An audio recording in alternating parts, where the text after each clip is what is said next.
बिस्मिल्लाहिर्रहमानिर्रहीम, अस्सलामुअलैकुम। मैं हूं सलमान कियानी और आप देख रहे हैं मेरा YouTube official channel Salman Kiyani official. नाज़रीन, वीडियो देखने से पहले आपसे रिक्वेस्ट करूंगा कि इस वीडियो को फुल लेंथ में देखिएगा और इसके साथ साथ इसको शेयर भी कीजिएगा। शेयर करने के साथ साथ चैनल को सब्सक्राइब भी कीजिएगा ताकि हमारी आने वाली हर वीडियो आप तक पहुंच पाए। तो जनाब, आज के बड़े बड़े इवेंट्स की बात की जाए तो आज जो इस वक्त मुल्क में हिजानी कैफियत है, इस वक्त मुल्क में जो सूरत हाल है,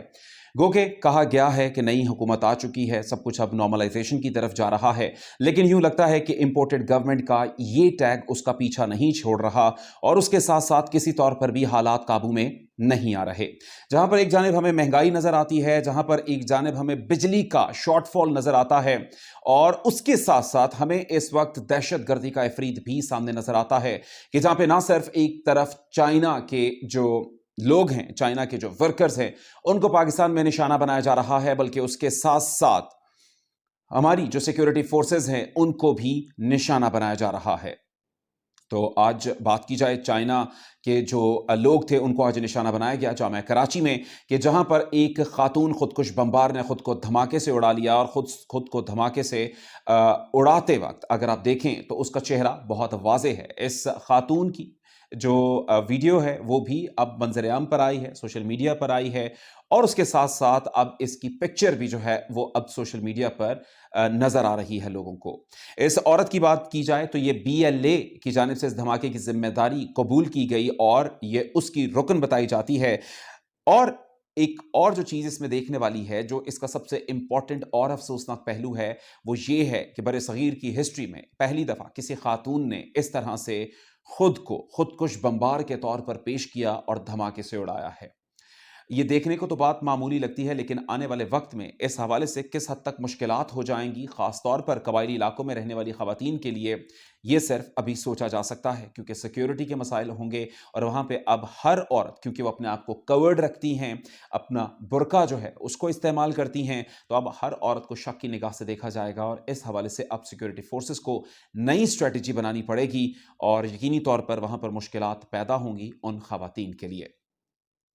और इसके साथ साथ आज जो एक और बड़ा जो है एक आप समझ सकते हैं कि एक सानहे के तौर पर जिसको देखा जा सकता है, और ये सानहात हम रोज़ देखते हैं कि जहाँ पर हमारी सिक्योरिटी फोर्सेस को निशाना बनाया जाता है। और क्योंकि कराची का जो धमाका हुआ है इसमें 5 अफराद जाँ बहक हुए हैं, जबकि 2 सिक्योरिटी एहलकार जो हैं वो भी अब वज़ीरिस्तान में जाँ बहक हुए हैं और जाम शहादत नोश किया है। हम उनको भी खिराज तहसीन पेश करते हैं और उनकी जो मुल्क के लिए दी गई कुर्बानियां हैं उनको सराहते हैं। लेकिन जो एक और चीज देखने वाली है वो ये है कि एक इंपोर्टेड गवर्नमेंट का जो स्टिग्मा है वो अब इस वक्त तक इस हुकूमत के ऊपर बहुत वाज़ेह तौर पर छपा हुआ नजर आता है, क्योंकि जो अब हदफ तनकीद बनाया जाता है इस हुकूमत को वो ये कह के कि जब आप दहशतगर्दी में मुलव्वस लोगों को इस मुल्क की असम्बलियों में बिठाएंगे, काबीना में शामिल करेंगे, तो यकीनी तौर पर दहशतगर्दी इस मुल्क में मजीद बढ़ेगी। तो हमारे जो मुक़्तदिर अदारे हैं उनको इस हवाले से इस चीज़ का जो है वो बहुत हद तक इस हवाले से सोचना पड़ेगा, इसका इदराक करने की ज़रूरत है और देखने की ज़रूरत है कि कहाँ कहाँ पर उनसे गलतियाँ हुई हैं और इन गलतियों की तसीह की बहुत हद तक ज़रूरत है। और इसके अलावा अगर हम मज़ीद बात करें तो इस वक्त हमें लाहौर हाई कोर्ट एक दफ़ा फिर से लाइमलाइट में नज़र आती है कि जहाँ पर बहुत से अहम केसेस जो हैं उनकी सुनवाई हो रही है। और आज का जो एक बड़ा केस हुआ वो यही है कि जहाँ पर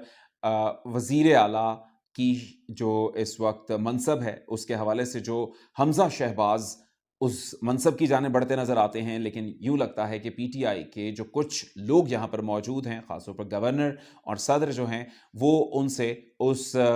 जो हल्फ लेने की जो एक रिवायत है और उनका जो एक ख्वाब है उनको उनसे दूर खींचते जा रहे हैं। लेकिन लाहौर हाई कोर्ट की जानिब से आज जब इस केस की सुनवाई की गई तो उसमें जो रिमार्क्स दिए गए उनको सोशल मीडिया पर आप देखेंगे कि बहुत हद तक तनकीद का निशाना बनाया जा रहा है। और लाहौर हाई कोर्ट की जानिब से सदर ममलिकत का जो मनसब है उसके हवाले से जो सदर ममलिकत के हवाले से जो रिमार्क्स दिए गए थे वो किसी तौर पर भी अप्रिशिएट नहीं किए जा रहे, और ख़ास तौर पर ये कहा जा रहा है कि उनको बहुत मौका दिया गया, लेकिन यूँ लगता है कि उनको ये जो चीज़ है किसी तौर पर भी भा नहीं रही, उनको उनके शायान शान नहीं लग रही। तो अब एक महफूज फ़ैसला जो है कल सुबह 10 बजे सुनाया जाएगा। अब देखना ये है कि लाहौर हाई कोर्ट क्या फ़ैसला देती है, लेकिन इस फ़ैसले की गूंज उनके रिमार्क से बहुत हद तक नज़र आ रही है, और जो नाक़िद हैं वो ये कहते हैं कि अदलिया हमेशा अपने फ़ैसलों से अपने जो अमल है उसको बताती है, अपनी आवाज़ से अपने अमल को नहीं बताती। लेकिन यहाँ पर यूँ लगता है कि chief justice Lahore high court की जानिब से जो रिमार्क्स दिए गए हैं कल के फ़ैसले के हवाले से, बहुत चीज़ें अब आयाँ हो गई हैं। एक और बात की जाए वो यही है कि मरीम नवाज़ जो हैं वो अब उनके हवाले से जो बेंचेस बनाए गए, 3 बेंचेस तहलील हुए और अब एक चौथा बेंच जो है वो बना दिया गया है, और जो कल मरीम नवाज़ के हवाले से जो उनके पासपोर्ट कोर्ट में सरेंडर किए गए थे, रखे गए थे, अब उनके हवाले से फैसला किया जाएगा। और देखना ये है कि क्या अब कल के फैसले में होता है, और आप ये देख सकते हैं कि किस हद तक ये पावरफुल ख़ानदान है कि इनकी जानिब से मरीम नवाज़ का नाम पहले से ही शामिल कर लिया गया सरकारी डॉक्यूमेंट्स में कि वो उम्रे के लिए जो है जा रही हैं सऊदी अरब, लेकिन अभी तक उनको पासपोर्ट नहीं मिला, और कल अभी पासपोर्ट के हवाले से अभी फैसला होना बाकी है। लेकिन उनको इस हद तक कॉन्फिडेंस है, उनको इस हद तक ज़ोम है अपनी पावर पर, अपनी ताकत में, कि जनाब उनको पासपोर्ट मिल के ही रहेगा, इसलिए पहले से ही उनको इस लिस्ट में शामिल कर लिया गया है। और अगर बात की जाए कि ये जो एक बड़ा वफ़्द ले जाया जा रहा था और इसके हवाले से जो चार्टर फ़्लाइट पहले उसका ज़िक्र किया गया, लेकिन बाद में पता चला कि ये कमर्शियल फ़्लाइट है, और कहा ये जा रहा है कि जिस हद तक अवामी रद्द-ए-अमल आया है, उस रद्द-ए-अमल के बाद अब ये फ़ैसला किया गया है कि अब कमर्शियल फ़्लाइट के ज़रिए ये जाएँगे, और 80 जो सीट्स हैं वहाँ पर बुक कर ली गई हैं। एक लंबी फ़हरिस्त है कि कौन-कौन लोग शामिल होंगे, और ख़ास तौर पर मौलाना फ़ज़लुर रहमान जो हैं, जो आने वाले वक़्त में सदारत के उम्मीदवार नज़र आते हैं, लेकिन उनका अभी तक कोई ऐसा ओहदा, सरकारी ओहदा नहीं है, लेकिन उनको इसमें शामिल किया गया है। और इसके अलावा भी बहुत सारे लोग जो हैं, एक लंबी लिस्ट है कि जिनको इसमें शामिल कर लिया गया है, कि जिन पर इस वक्त तनकीद सोशल मीडिया पर जारी है कि आखिर ये लोग किस हैसियत में, किस कैपेसिटी में सऊदी अरब जा रहे हैं। इस हवाले से अब बहुत कुछ लोगों के सामने मज़ीद आएगा, और यूँ लगता है कि एक दफ़ा फिर से वही रविश कि जिन पर जिस रविश पर इस जो शरीफ ख़ानदान है उस पर तनकीद की जाती थी, लेकिन यूँ लगता है कि उनकी वो रविश हमेशा की तरह आज भी वही है। तो कल जो अदालत की जानिब नज़रें हैं, तमाम का तमाम मीडिया जो है वो फ़ोकस्ड होगा कि कल अदालत से क्या फ़ैसला आता है, और अदालत की जो सुबह का फ़ैसला आएगा उसके हवाले से अब बहुत कुछ देखने वाला है। इसके बाद जनाब बात की जाए तो जो एतराज़ किया जा रहा था गवर्नर की जानिब से हमज़ा शहबाज के जो सिलेक्शन है, जिस तरह से उनकी सिलेक्शन की गई, और जिस तरह से वहाँ पर विज़िटर जो गैलरी है वहाँ से खड़े होकर आवाज़ लगाकर उनका इंतखाब किया गया, तो इस पर 6 सफ़ात के ऊपर जो मुश्तमिल रिपोर्ट थी वो भी गवर्नर की जानिब से सदर को सबमिट की गई। लेकिन जो एतराज़ आ रहा है इस वक्त लाहौर हाई कोर्ट पर वो यही कि सुप्रीम कोर्ट की तरह यहाँ पर भी जो एतराज़ है उसको नहीं देखा जा रहा, और बाकी तमाम जो चीज़ें हैं उनको सामने लाकर ये तमाम तर सूरत हाल देखी जा रही है और फैसले किए जा रहे हैं। तो यूँ लगता है कि इस वक्त एक दफ़ा फिर से ये तमाम चीज़ें पीटीआई के हक़ में नहीं होंगी, और शरीफ ख़ानदान को एज यहाँ पर मिलेगा, और इसी हवाले से जो बाज़गश्त है वो यही नज़र आती है कि एक दफ़ा फिर से ये तमाम तर सूरत हाल जो है वो पीटीआई के अगेंस्ट जाने वाली है। इसके बाद अगर बात की जाए इंपोर्टेड हुकूमत नामंजूर का ट्रेंड जो है वो 11 करोड़ से ज़ायद दफ़ा रीट्वीट हो चुका, शेयर हो चुका, यानी कि इस हद तक ये ट्रेंड पॉपुलैरिटी में है कि ये एक वर्ल्ड रिकॉर्ड बन गया है, और यकीनी तौर पर इसको अगर Guinness book of world record में भी शामिल किया जाए तो गलत ना होगा, क्योंकि ये वर्ल्ड रिकॉर्ड बनाया गया है, और इसका एतराफ़ जो है वो ट्विटर की जानिब से खुद से किया गया है। और इमरान खान ने ट्विटर पर नए रिकॉर्ड्स बनाए हैं। इससे पहले जो उनकी जानिब से ट्विटर स्पेस में जिस तरह से लोगों को बुलाया गया और जिस तरह से लोग उसमें शामिल हुए, वो भी एक वर्ल्ड रिकॉर्ड जो है वो बना। और इम्पोर्टेड हुकूमत नामंजूर का ट्रेंड एक दफ़ा फिर से वापस आया है, क्योंकि जिस तरह से ये मादूम हो गया था, क्योंकि एक नया ट्रेंड जो है वो मुतारिफ करवाया गया था कि इम्पोर्टेड गवर्नमेंट के खिलाफ जो मार्च है वो अब उसका ट्रेंड जो था वो अब उरूज पर था, टॉप पर था। लेकिन एक दफ़ा फिर से कहा यह जा रहा है कि इस ट्रेंड का यू टर्न आया है, एक दफ़ा फिर से ये अपनी जो एक पॉपुलैरिटी है उसकी पीक पर नज़र आता है। लेकिन इमरान खान की जानिब से आज एक जो ट्वीट सबसे पहले इंपॉर्टेंट कि उनकी जानिब से मजम्मत की गई है, जो आज कराची में धमाका हुआ है उसके हवाले से उनका ये कहा गया है कि बैरूनी एजेंडा जो है अब उसकी तकमील का ये एक और स्टेप लगता है। तो इमरान खान का ये ट्वीट, और उसके साथ साथ अगर बात की जाए तो उनका ये कहना है कि अब तमाम कौम तैयार रहे। उनकी जानिब से अपने वर्कर्स से खिताब किया गया और उनकी जानिब से ये कहा गया कि हमने हकीकी आज़ादी की तरफ अब जाना है। जिस तरह से इम्पोर्टेड गवर्नमेंट हम पर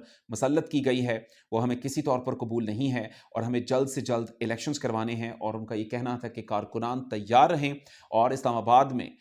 खड़े होने का, वहाँ पर रहने का बंदोबस्त करके आएँ, क्योंकि हमने तब तक वहाँ पर रहना है जब तक के इलेक्शंस अनाउंस नहीं होते। और शेख रशीद साहब की जानिब से भी आज ये कहा गया है कि 30 मई तक का वक्त है, अगर उस वक्त के अंदर अंदर इलेक्शंस जो हैं वो अनाउंस ना हो गए तो फिर जो होगा वो तमाम दुनिया देखेगी। ये वो तमाम बड़ी बड़ी खबरें थी, लेकिन इसके अंदर कुछ अगर ये जो तमाम तर सूरत हाल है इसमें हमें सियासत तो नज़र आती है, लेकिन जो एक निचले लेवल के ऊपर अगर मुल्की सतह पर बात की जाए तो दुआ ज़हरा का केस और इसके साथ साथ मज़ीद लड़कियों का केस जो है वो भी सामने आया है। दुआ ज़हरा का बयान जो है वो सामने आया, उनके जो पेरेंट्स थे उन्होंने भी प्रेस कॉन्फ्रेंस की है और उस प्रेस कॉन्फ्रेंस में उन्होंने बताया है कि दुआ ज़हरा की उम्र जो है, जो बताई जा रही है, जो शो की गई है निकाह जो है नामे में, वो नहीं है और तकरीबन 13 साल से ऊपर की एज, लेकिन 14 साल से कम की एज बताई जा रही है। और इस एज के हवाले से अब जो उनके जानिब से जो तमाम सबूत तो हैं वो दिखा दिए गए हैं। लेकिन जितनी लड़कियां वहाँ से गायब हुई, कराची से लाहौर में मौजूद पाई गई, तो पता ये चला कि उन सब ने निकाह किया है और वो अगवा नहीं हुई, बल्कि वो यहाँ पर खुद आई, यहाँ जिस तरीके से भी उनको लाया गया, लेकिन उन्होंने यहाँ पर निकाह किया है। ये हमारे माशरे का एक अलमिया है। इस हवाले से तमाम पेरेंट्स को देखना पड़ेगा कि उनसे कहाँ पर कोई कमी कोताही रह जाती है, क्योंकि पबजी का एक किरदार बताया जा रहा है, लेकिन पबजी एक टूल हो सकता है, लेकिन उस टूल को इस्तेमाल करने के लिए जो मेन प्लेटफॉर्म है वो मोबाइल फ़ोन है। गो के पेरेंट्स जो हैं अपने बच्चों को मोबाइल फ़ोन उनकी बेहतरी के लिए देते हैं, उनकी हिफाजत के लिए देते हैं, लेकिन वो ये भूल जाते हैं कि वही जो एक मोबाइल फ़ोन है वो किसी गैर शख्स को उनके बच्चों तक का एक रास्ता फ्राहम करता है। सिर्फ एक नंबर है कि जिनको एक्सचेंज करना होता है और उसके बाद फिर बातचीत शुरू हो जाती है। तो वालिदैन को इस तमाम सूरत हाल में कुछ और तरीक़ेकार जो हैं वो देखने पड़ेंगे कि अपने बच्चों की हिफाजत के लिए और क्या कर सकते हैं। लेकिन मोबाइल फ़ोन का जो इस्तेमाल है इसको अपने कंट्रोल में लेना होगा ताकि इस किस्म के वाक़यात से बचा जा सके। दुआ है कि तमाम जो वालिदैन हैं जिनकी औलादें इस वक्त उनके सामने जवान हो रही हैं, वो किसी तौर पर भी वो वालिदैन इस किस्म का दुख ना देखें कि जहाँ पर उनकी औलाद उनके लिए बाइसे शर्मिंदगी बन जाए। एक नई जो एक एपिसोड होगी सियासत के हवाले से और जो हमारे ऑन ग्राउंड सिचुएशन होगी उसके हवाले से, उस पर डिस्कस करने के लिए कल फिर एक नए वीलॉग के साथ मौजूद हूँगा। तब तक अल्लाह हाफ़िज़, अल्लाह आपका निगहबान। पाकिस्तान ज़िंदाबाद, अफ़वाज पाकिस्तान पाइंदाबाद।